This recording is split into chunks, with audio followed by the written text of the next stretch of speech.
Hello everyone and welcome to our channel Nilesh education. देख आज आम नवम श्रेणीर इतिहास पढ़ा। तो देख तुम प्रथम अध्याय जाकि विश्वर केतक गुरुत्वपूर्ण अग्रगति यार प्रथम पाठ रही एशिया और आफ्रिकार उपनिवेशवाद राइट। तो यही पाठर पे आम दुईट पार्ट रे अधा पाठ पढ़ी सारी राइट। ये तुम लास्ट पार्ट आज ओके आज 3 नंबर पार्ट। तो यही पार्ट रे आम पूरा पाठटी को सारीदे ओके तुम फुल चैप्टरटी सरीज देन आम आगक प्रश्नोत्तर गुड़िक करवा देन जो आगक चैप्टर गुड़िक पढ़ा राइट। अन्य सब सब्जेक्टर क्लास हो तुम्हें कर ओके। तो आज आम इतिहास पढ़ा प्रथम पाठ ओके। तो देख आ गए कथा जे आमर प्रतिदिन संध्या 6टा राइट 6टारे कौन होमर संग्राम बैच राइट। संग्राम बैच तुम गोटे फ्री बैच ओके यूट्यूब रे होची प्रतिदिन क्लास दी जाऊँगी तुम्हें मैंने समस्त कर ओके। तो यूट्यूब को आसो आम चैनल को देन 6टारे तुम क्लास हो यूट्यूब रे तुम्हें कर ओके। तो देख आ गए कथा नोट्स गुड़िक तुमको आमर टेलीग्राम ग्रुप रे दिज्व समस्त जॉइन करनी ओके। जार जहाँ डाउट रोचे मत पचार देख।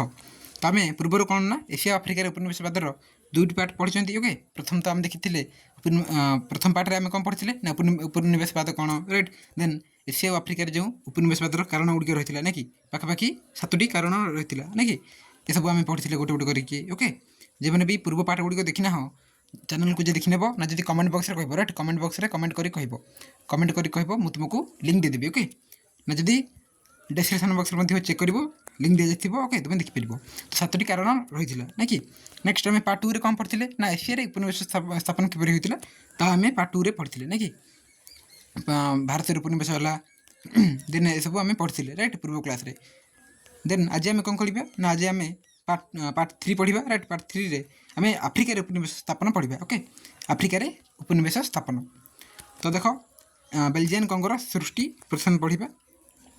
बेल्जियम राजा द्वितीय लियोपोल्ड आर्थिक सहायतार 1878 मसीह आंतर्जातिक कंगो संघ गठन कर संघ द्वारा आफ्रिकार मुख्य मान सहित चुक्ति स्वाक्षरित हुई 1885 मसीह कंगो स्वाधीन राष्ट्र गठित होला और लियोपोल्ड यार राजा हेले। तो कौन है बेल्जियम ओके बेल्जियम गोटे देश। तो सेठी राजा द्वितीय लियोपार्ड ओके राजा किए थे ना द्वितीय लियोपोल्ड आर्थिक सहायतार कौन होता ना 1878 मसीह आंतर्जातिक कंगो संगठन कर राइट। आंतर्जातिक कंगो संगठन कर तो यही संघ द्वारा राइट यही कंगो संघ द्वारा कौन है ना आफ्रिकार मुख्य मान सहित चुक्ति स्वाक्षरित होता राइट 1885 मसीह। देन कंगो स्वाधीन राष्ट्र गठित है। कंगो कौन ना गोटे राष्ट्र राइट स्वाधीन राष्ट्र भाव में गठित है। देन ये राजा किए हेले ना लियोपोल्ड ओके लियोपोल्ड होते राजा।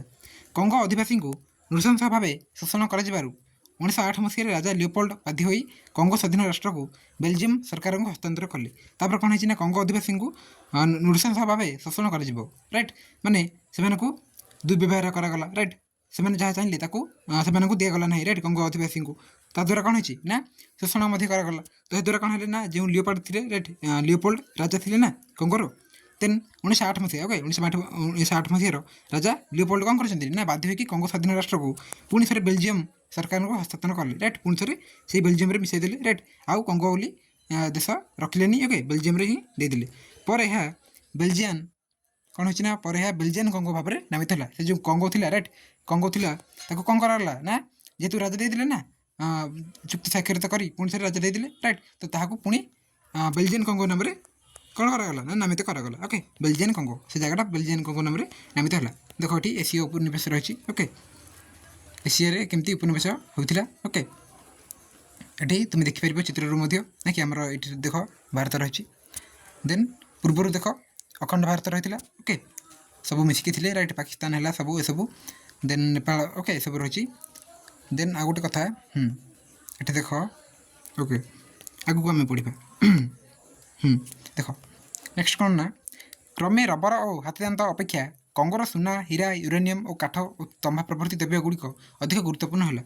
पर कौन है पर रबर आउ हाथीदांत अपेक्षा राइट कंगोर पे मुख्यतः रबर आउ हाथीदांत ये सब मुख्यतः कौन है ना मिलूला किंतु पर कौन है कंगोर सुना हीरा यूरेनियम काठ और तंबा प्रभृति द्रव्य गुड़िक अधिक गुरुत्वपूर्ण है राइट सब मिलला।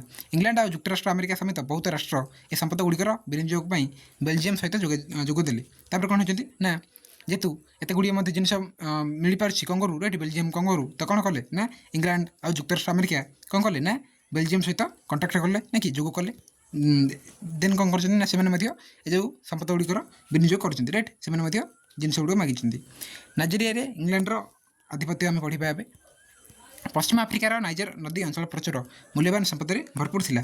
तो पश्चिम आफ्रिकार नाइजर नदी अंचल प्रचुर मूल्यवान संपद भरपूर थिला।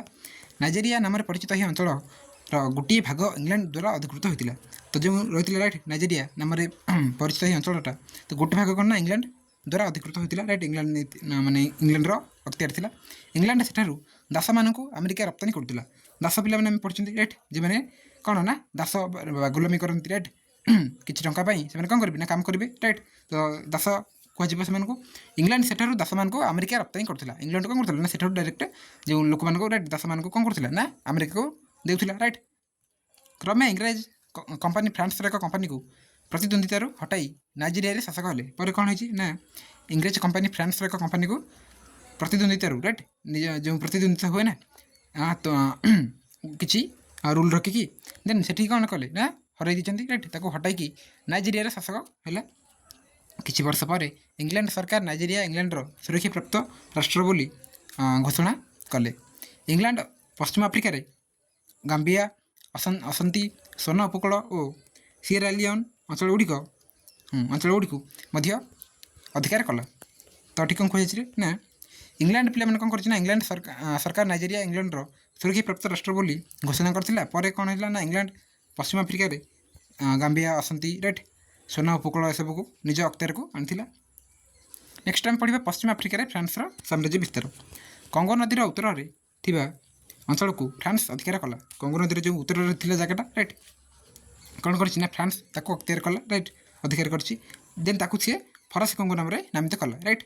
पूर्व आफ्रिकार पश्चिम उपकूल में फ्रांस सेनेगाल अधिकार करथिला रईट। पूर्व कौन होता ना आफ्रिकार पश्चिम उपकूल में फ्रांस सेनेगाल अधिकार करथिला रईट। सेनेगाल गोटे जगह तो फ्रांस कौन कर सेनेगाल जगह को निज अख्तियार रखिला। पर पश्चिम आफ्रिकार फ्रांस तार साम्राज्य विस्तार कर सेनेगाल फरासी गिनी आइभरी उपकूल दाहोमे मौरितानिया फरासी सुल्तान उपर भोल्टा और नाइजर अंचल गुड़िकर अधिकार करथिला रईट। नेक्स्ट टाइम पढ़ा जर्मनी कौन सब क्षति होता सब रईट से समय 1880 मसीह पर जर्मनी प्रथम पश्चिम उपकूल में टेगोलैंड अधिकार कला।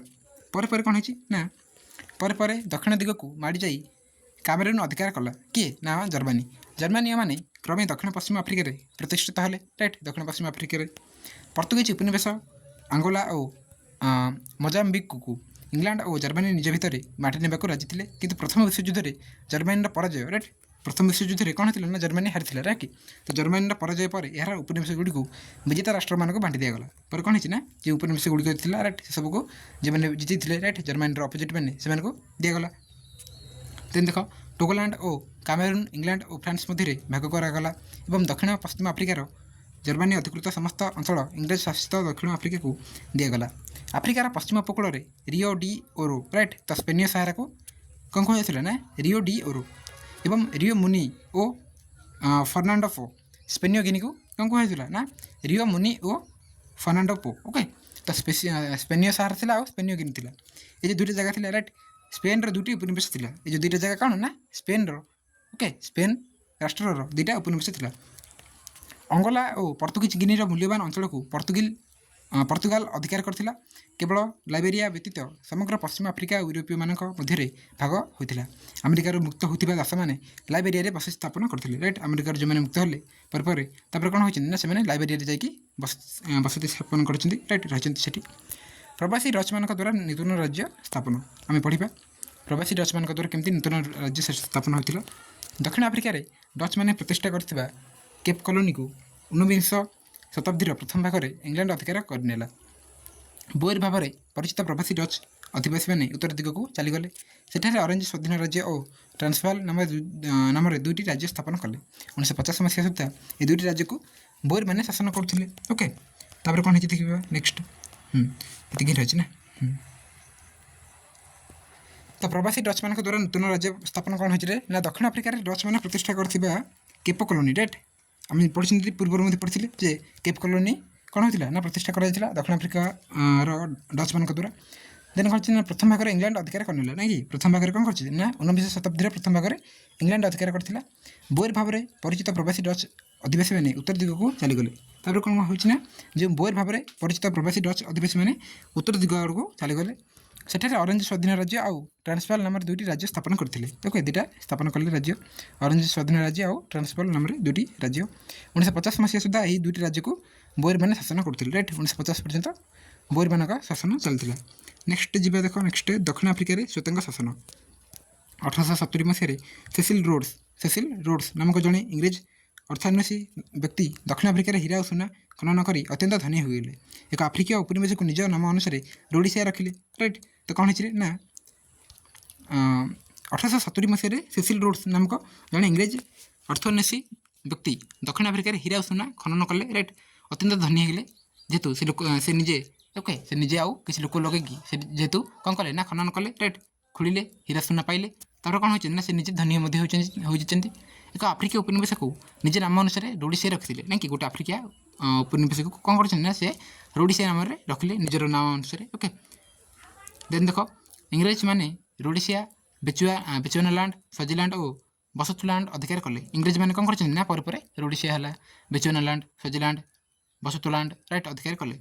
ଏହାର ଅଳ୍ପ ଦିନ ପରେ ଦକ୍ଷିଣ ଆଫ୍ରିକା ୟୁନିୟନ୍ ଗଠିତ ହେଲା। ରାଇଟ୍, ପରେ କ'ଣ ହେଇଛି ନା କିଛି ଦିନ ପରେ ଦକ୍ଷିଣ ଆଫ୍ରିକା ୟୁନିୟନ୍ ଗଠିତ ହେଲା। ରାଇଟ୍, ଏଥିରେ କେପ୍, ନାଟାଲ, ଟ୍ରାନ୍ସଭାଲ୍ ଓ ଅରେଞ୍ଜ ରିଭର କଲୋନି ଅନ୍ତର୍ଭୁକ୍ତ ହେଲା। ପରେ ଏଥିରେ କ'ଣ ହେଉଛି ନା କେପ୍ କଲୋନି, ନାଟାଲ ଏସବୁ ଗୁଡ଼ିକ କ'ଣ ହେଉଛି ନା ଅନ୍ତର୍ଭୁକ୍ତ ହୋଇଥିଲା। ବୋଏର, ଇଂରେଜ ଓ ଅନ୍ୟ କେତେକ ୟୁରୋପୀୟ ପ୍ରବାସୀଙ୍କୁ ନେଇ ଦକ୍ଷିଣ ଆଫ୍ରିକା ୟୁନିୟନ୍ ସଂଖ୍ୟାଲଘୁ ଶ୍ୱେତଙ୍କ ଦ୍ୱାରା ଶାସିତ ହେଲା। ପରବର୍ତ୍ତୀ ସମୟରେ ଦକ୍ଷିଣ ଆଫ୍ରିକା ଏକ ସାଧାରଣତନ୍ତ୍ର ରାଷ୍ଟ୍ର ଭାବରେ ଘୋଷିତ ହେଲା। ପରେ କ'ଣ ହେଇଛି ନା ଦକ୍ଷିଣ ଆଫ୍ରିକା ଓକେ କ'ଣ ହେଇଛି ନା ଏକ ସାଧାରଣତନ୍ତ୍ର ରାଷ୍ଟ୍ର ଭାବରେ ମଧ୍ୟ ଘୋଷିତ ହେଲା। ରାଇଟ୍, ଯେହେତୁ କ'ଣ ନା ସେଠି ନିଜେ ଶାସନ କଲେ। ରାଇଟ୍, ନିଜ ସରକାର କଲେ, ନିଜେ ଶାସନ କଲେ। ରଖେ ପୂର୍ବ ଆଫ୍ରିକାର ନିୟନ୍ତ୍ରଣ ଆମେ ପଢ଼ିବା। ମୋଜାମ୍ବିକର ଏକ ଅଂଶ ପର୍ତ୍ତୁଗାଲ ଦ୍ୱାରା ଦଖଲ ହେବା ବ୍ୟତୀତ 1884 ମସିହା ପର୍ଯ୍ୟନ୍ତ ପୂର୍ବ ଆଫ୍ରିକା କୌଣସି ୟୁରୋପୀୟ ରାଷ୍ଟ୍ର ଦ୍ୱାରା ଅଧିକୃତ ହୋଇନଥିଲା। ସେହି ବର୍ଷ ଜର୍ମାନୀର କାର୍ଲ ପିଟର୍ସ ନାମକ ଜଣେ ବ୍ୟକ୍ତି ଏହି ଅଞ୍ଚଳକୁ ଜର୍ମାନୀର ସୁରକ୍ଷା ଅଧୀନରେ ରଖିବାକୁ ସ୍ଥାନୀୟ ଶାସକମାନଙ୍କୁ ପ୍ରରୋଚିତ କଲେ। ଫ୍ରାନ୍ସ ଓ ଇଂଲଣ୍ଡର ମଧ୍ୟ ଏହି ଅଞ୍ଚଳ ପ୍ରତି ଲୋଭ ଥିଲା। ଏକ ରାଜିନାମା ବଳରେ ଫ୍ରାନ୍ସ ମାଡାଗାସ୍କର ପାଇଲା। ଓକେ, ରାଜିନାମା ହେଲା। ରାଇଟ୍, ଲେଖା ହେଲା। ରାଇଟ୍, ଦେନ୍ କ'ଣ ହେଇଛି ନା ଫ୍ରାନ୍ସ କ'ଣ କଲା ନା ମାଡାଗାସ୍କର ପାଇଲା ଆଉ ପୂର୍ବ ଆଫ୍ରିକାକୁ ଜର୍ମାନୀ ଆଉ ଇଂଲଣ୍ଡ ମଧ୍ୟରେ ଭାଗ କରାଗଲା।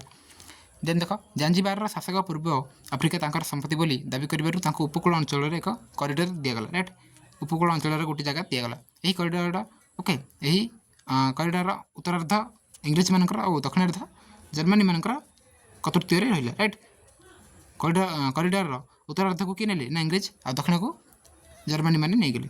ପରବର୍ତ୍ତୀ ସମୟରେ ଏହି ଅଞ୍ଚଳ ଗୁଡ଼ିକ ଇଂଲଣ୍ଡ ଆଉ ଜର୍ମାନୀ ଦ୍ୱାରା କ'ଣ ହେଉଛି ନା ଅଧିକୃତ ହୋଇଥିଲା। 1890 ମସିହାରେ ଏକ ରାଜିନାମା ଦ୍ୱାରା ଉଗାଣ୍ଡାକୁ ଇଂଲଣ୍ଡକୁ ଦେବା ପାଇଁ ନିଷ୍ପତ୍ତି ନିଆଗଲା। ନାଇଁ କି ଉଗାଣ୍ଡା ଗୋଟେ ଜାଗା ଥିଲା, ତ ତାକୁ ମଧ୍ୟ ଇଂଲଣ୍ଡକୁ ଦେବା ପାଇଁ ନିଷ୍ପତ୍ତି ନିଆଗଲା। କେବେ 1890 ମସିହାରେ। ତା ବଦଳରେ ଜର୍ମାନୀକୁ ହେଲିଗୋଲାଣ୍ଡ ଦିଆଗଲା। ତା ବଦଳରେ କ'ଣ ଦିଆଗଲା ନା ହେଲିଗୋଲାଣ୍ଡ ନାମକ ଜାଗା ଦିଆଗଲା।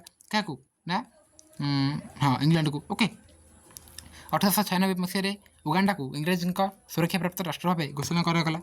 ଦେନ୍ ଜାଞ୍ଜିବାର, ପେମ୍ବା ଦ୍ୱୀପ, ୱିଟୁ, ନ୍ୟାସଲାଣ୍ଡ ଉପରୁ ଜର୍ମାନୀ ତା'ର ଦାବି ପ୍ରତ୍ୟାହାର କଲା, କିନ୍ତୁ ଆଭ୍ୟନ୍ତରୀଣ ଅଞ୍ଚଳରେ ତା'ଠାରୁ ଅଧିକ ଅଞ୍ଚଳ ଅଧିକାର କଲା। ପ୍ରଥମ ବିଶ୍ୱଯୁଦ୍ଧରେ ଜର୍ମାନୀ ହାରିବା ପରେ ଜର୍ମାନୀ ଅଧିକୃତ ପୂର୍ବ ଆଫ୍ରିକା ଇଂଲଣ୍ଡକୁ ଦିଆଗଲା ଏବଂ ଏହାକୁ ଟାଙ୍ଗାନାଇକା ନାମରେ ନାମିତ କରାଗଲା।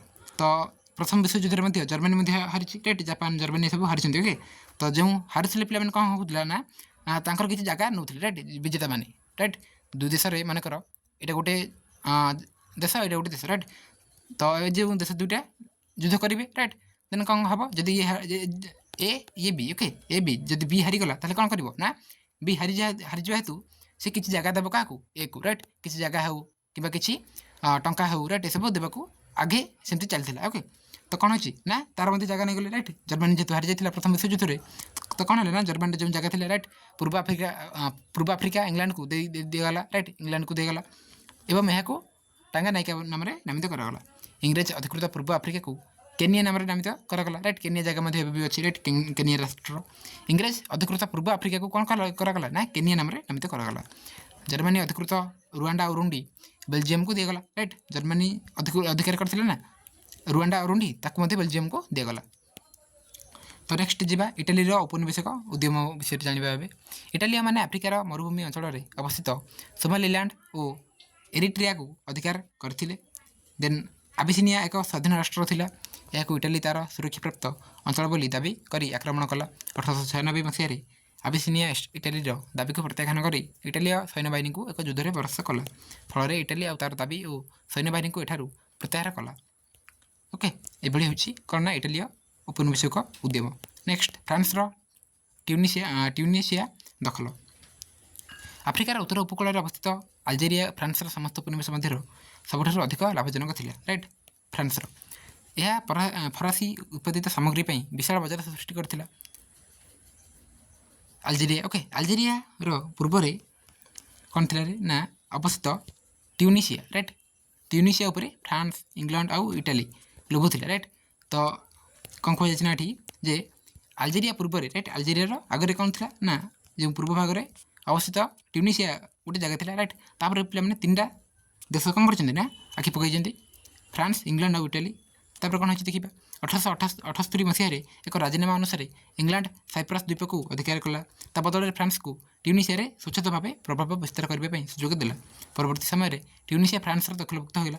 ତାପରେ କ'ଣ ହେଇଛି ନା ଦେଖ, ଫ୍ରାନ୍ସ, ଇଂଲଣ୍ଡ ଓ ଇଟାଲୀ ଥିଲେ ନା କି ଲୋଭ କରିଥିଲେ ଯେଉଁ ଟ୍ୟୁନିସିଆ ଉପରେ, କିନ୍ତୁ ଫ୍ରାନ୍ସ କ'ଣ କରିଛି ନା କେମିତି ହେଲେ ବୁଝେଇକି ତାକୁ କ'ଣ କରିଛି ନା ଗୋଟେ ଇଂଲଣ୍ଡର ସାଇପ୍ରସ୍ ଦ୍ୱୀପକୁ ଅଧିକାର କଲା। ରାଇଟ୍, ଇଂଲଣ୍ଡର, ତାପରେ ତାକୁ କାହାକୁ ଦେଇଛି ନା ଟ୍ୟୁନିସିଆକୁ ମାଗିଛି। ରାଇଟ୍, ଟ୍ୟୁନିସିଆକୁ ନେଇକି ସେ କ'ଣ କରିଛି ନା ଯେଉଁ ରହିଥିଲା ସାଇପ୍ରସ୍ ଦ୍ୱୀପ ତାକୁ ଦେଇଛି। ରାଇଟ୍, ତ ଏଠି ଫ୍ରାନ୍ସର, ଓକେ, ଫ୍ରାନ୍ସର।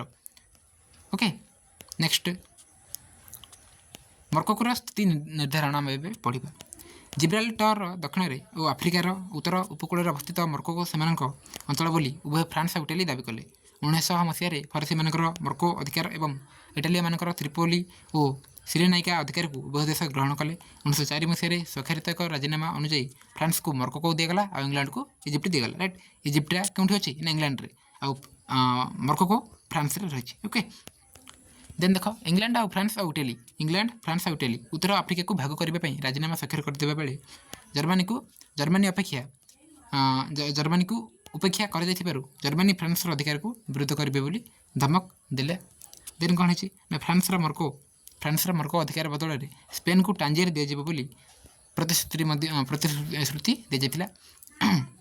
ଏ ସଂକ୍ରାନ୍ତରେ ଅନେକ ଆନ୍ତର୍ଜାତିକ ସଙ୍କଟ ଦେଖାଦେଲା। ରାଇଟ୍, ଅନେକ ଆନ୍ତର୍ଜାତିକ ସଙ୍କଟ ମଧ୍ୟ ଦେଖାଗଲା, ଯୁଦ୍ଧର ଆଶଙ୍କା ମଧ୍ୟ ସୃଷ୍ଟି ହେଲା। ରାଇଟ୍, ତେବେ ଶେଷରେ ଫରାସୀଙ୍କର ପାଖାପାଖି 2,50,000, ରାଇଟ୍, 2,50,000 କିଲୋମିଟର ଅଞ୍ଚଳ ଜର୍ମାନୀକୁ ସମର୍ପଣ କରିବା ପାଇଁ ଫ୍ରାନ୍ସ ରାଜି ହେଲା। ରାଇଟ୍, ନେକ୍ସଟ, ସ୍ପେନ୍କୁ ମରକୋର ଏକ ଛୋଟ ଅଂଶ ଦିଆଗଲା। 1912 ମସିହାରେ ଫ୍ରାନ୍ସ ମରକୋକୁ ତା'ର ସୁରକ୍ଷାପ୍ରାପ୍ତ ଦେଶ ଭାବରେ ପ୍ରତିଷ୍ଠିତ କଲା। ତାପରେ ଦେଖ, ବିଖଣ୍ଡିତ ତୁର୍କୀ ଏବେ ଆମେ ପଢ଼ିବା। ଓକେ, ତୁର୍କୀ ସାମ୍ରାଜ୍ୟର ଅଧିକୃତ ତ୍ରିପୋଲି ଓ ସିରେନାଇକା ଉପରେ ଇଟାଲୀର ଦାବିକୁ ୟୁରୋପୀୟ ରାଷ୍ଟ୍ରମାନେ ସମର୍ଥନ ଜଣାଇଥିଲେ। ରାଇଟ୍, ତେଣୁ ଇଟାଲୀ ତୁର୍କୀ ବିରୁଦ୍ଧରେ ଯୁଦ୍ଧ ଘୋଷଣା କରି ସେହି ଦୁଇ ରାଜ୍ୟକୁ ଅଧିକାର କଲା ଏବଂ ସେହି ଅଞ୍ଚଳକୁ ଲିବିଆ ନାମରେ ଦିଆଗଲା। ତ କ'ଣ ହେଇଛି ନା ତୁର୍କୀ ସାମ୍ରାଜ୍ୟର ଅଧିକୃତ ଦୁଇଟା ଯେଉଁ ଦେଶ ରହିଥିଲା, ରାଇଟ୍, ଦୁଇଟା ଜାଗା ତ୍ରିପୋଲି ଆଉ ସିରେନାଇକା ଉପରେ ଇଟାଲୀର ଦାବିକୁ ୟୁରୋପୀୟ ରାଷ୍ଟ୍ରମାନେ ସମର୍ଥନ ଜଣାଇଲେ। ନାଇଁ କି ୟୁରୋପୀୟମାନେ ମଧ୍ୟ କହିଲେ ସମର୍ଥନ ଜଣାଇଥିଲେ। ତେଣୁ ଇଟାଲୀ ଆଉ ତୁର୍କୀ ମଧ୍ୟରେ କ'ଣ ହେଲା, ଯୁଦ୍ଧ ହେଲା। ରାଇଟ୍, ଯୁଦ୍ଧ ଘୋଷଣା କରି ସେ ଦୁଇ ରାଜ୍ୟକୁ ଅଧିକାର କଲା କିଏ, ଇଟାଲୀ। ଓକେ, ଇଟାଲୀ କ'ଣ କଲା ନା ତୁର୍କୀ ବିରୁଦ୍ଧରେ ଯୁଦ୍ଧ କରିଛି। ରାଇଟ୍, ଦେନ୍ ତୁର୍କୀକୁ ହରାଇଛି। ରାଇଟ୍, ଇଟାଲୀ ଜିତିଛି ଏଠି। ଆଉ ଏ ଯେଉଁ ଦୁଇଟି ଜାଗା ଥିଲା, ରାଇଟ୍, ଦୁଇଟି ରାଜ୍ୟ ତ୍ରିପୋଲି ଆଉ ସିରେନାଇକା, ରାଇଟ୍, ଏ ଯେଉଁ ଦୁଇଟି ରାଜ୍ୟକୁ ଅଧିକାର କଲା। ରାଇଟ୍, ଆଉ ସେ ଅଞ୍ଚଳକୁ ଦୁଇ ରାଜ୍ୟକୁ ମିଶାଇକି କ'ଣ କଲା ନା ଲିବିଆ ନାମରେ ସେ ନାମିତ କଲା।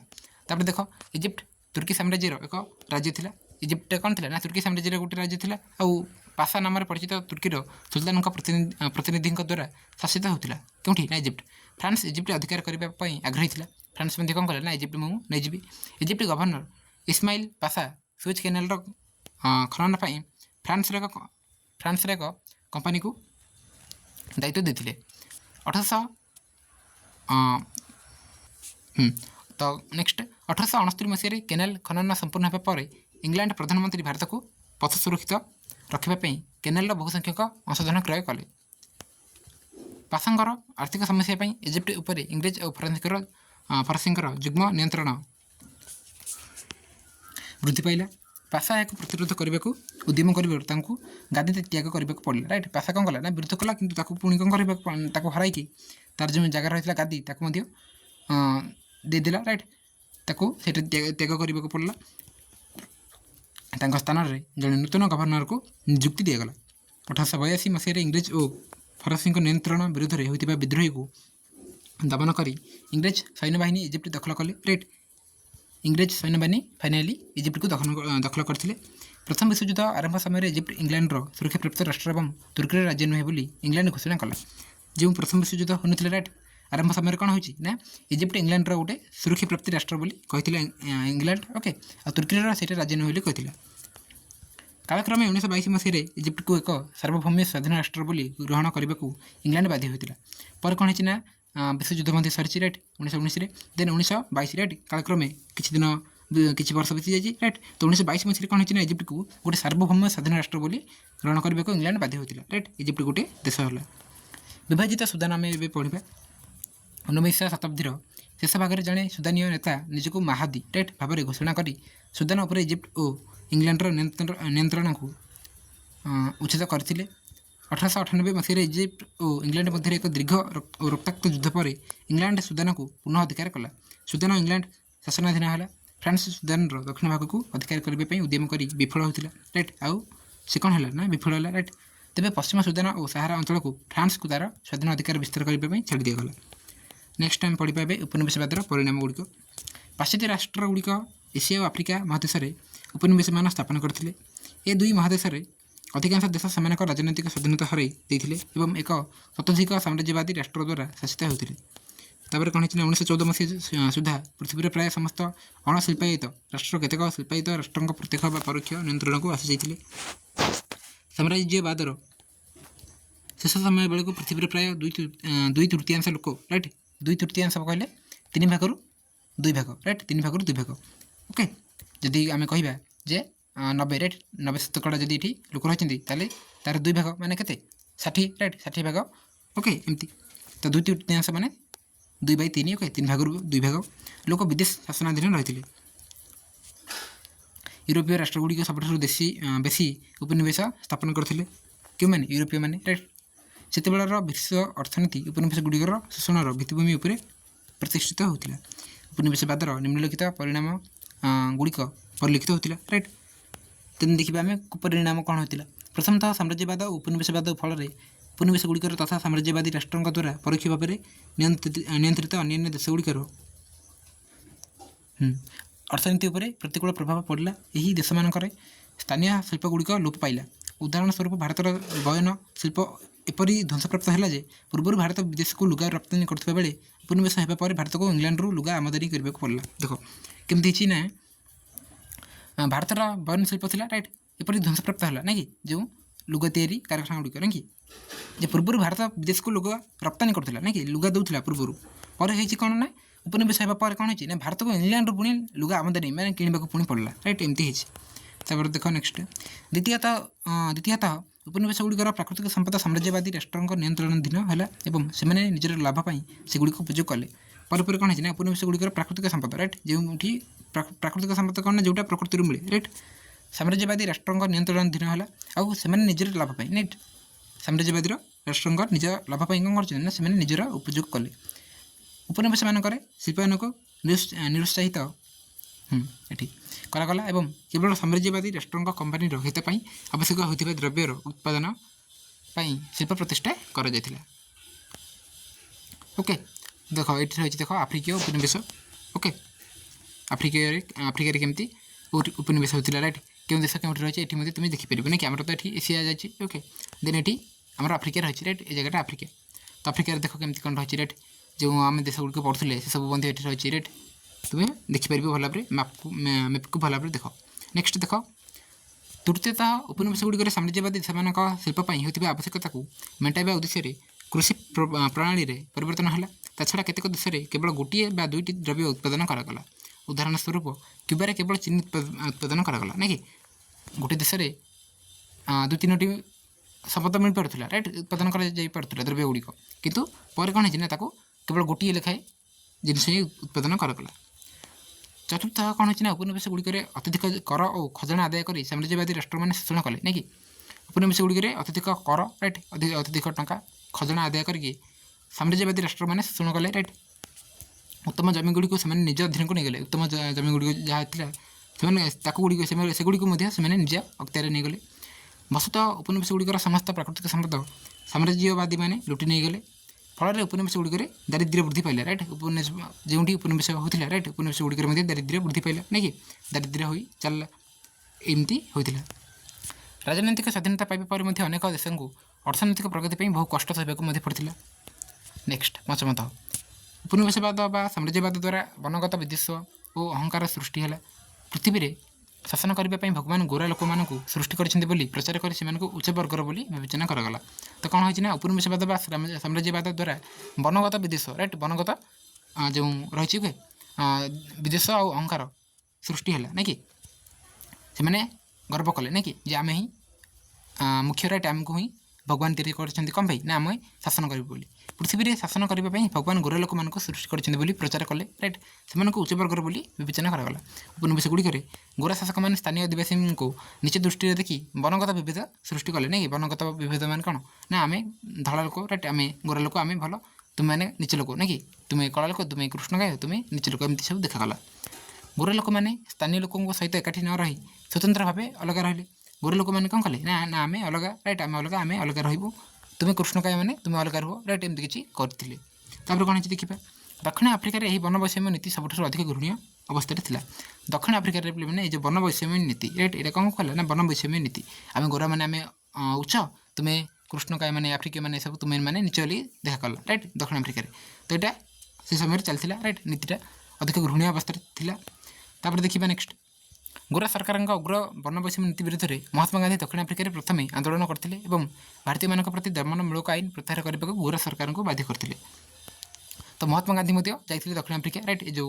वनवैषम्य नीति विरुद्ध में ओके से आंदोलन करते आठी सफलता पाई भारतीय मान प्रति जो दमनमूलक आईन प्रत्याहार करने को गोरा सरकार को बाध्य करते राइट महात्मा गांधी नेक्स्ट दक्षिण आफ्रिकार महान नेता नेल्सन मांडेले ओके दक्षिण आफ्रिकार महान नेता थे किए ना नेल्सन मांडेला दीर्घ 27 वर्ष काल बंदी हुई सुधा वनवैषम्य नीति विरुद्ध में लड़ाई कर शेष दक्षिण आफ्रिकार एक अणवर्णवाद गणतंत्र प्रतिष्ठा करते 1994 से दक्षिण आफ्रिकार प्रथम कृष्णकाय राष्ट्रपति होते तो दक्षिण आफ्रिकार पे जड़े महान नेता थे नेल्सन मांडेला तो दीर्घ 27 वर्ष राइट बंदी होगी से कौन कर वनवैषम्य नीति विरुद्ध में लड़ाई कर दक्षिण आफ्रिकार एक अणवर्णवाद गणतंत्र प्रतिष्ठा करते राइट दिन 1994 कौन कहते ना से दक्षिण आफ्रिकार प्रथम कृष्णकाय राष्ट्रपति होते दक्षिण आफ्रिकार पूर्व कौन थे ना गोरा मैंने राइट इंग्रेज मैंने सब राष्ट्रपति होते राइट मंत्री होते किंतु 1994 प्रथम थर करके प्रथम कौन ना कृष्णकाय राष्ट्रपति होते किए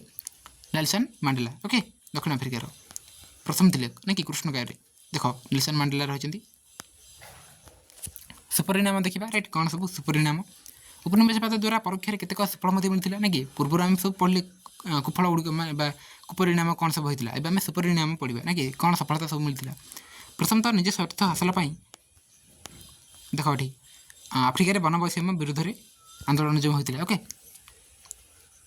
तो ठीक कौन कहना प्रथमतः निज स्वार्थ हासिल उपनिवेशवादी द्वारा निजा केतेक पदक्षेप प्रकारांतर उपनिवेशवासी को साहय करते उदाहरण स्वरूप भारत में पाश्चात्य शिक्षा प्रचलन राइट भारत में पाश्चात्य शिक्षा प्रचलन है रेलपथ निर्माण है डाकतार व्यवस्था आरंभ प्रभृति देशर जातीयता विकास में सहायक होता नेक्स्ट द्वितीयतः कौन उपनिवेश गुड़िकर अन्य देश सहित वाणिज्यिक संपर्क साम्राज्यवादी अर्थनैतिक अभिवृद्धि उद्दिष्ट होते सुधा परवर्ती समय उपनिवेश गुड़िक स्वाधीन होगापर यह से अर्थनीतिर प्रगति में साहय करता नेक्स्ट तृतीय कौन होता देखा तृतीयतः उपनिवेश गुड़िक निज मातृदेश तथा अन्य देशर संपर्क आसी नूतन सभ्यता और संस्कृति द्वारा प्रभावित हेले एवं निज देश में सामाजिक और सांस्कृतिक उन्नति आनीपारे सभ्यतार प्रसार उपनिवेश स्थापन उद्देश्य बोली जुक्ति बाढ़ी सुधा साम्राज्यवादी राष्ट्र माने उपनिवेश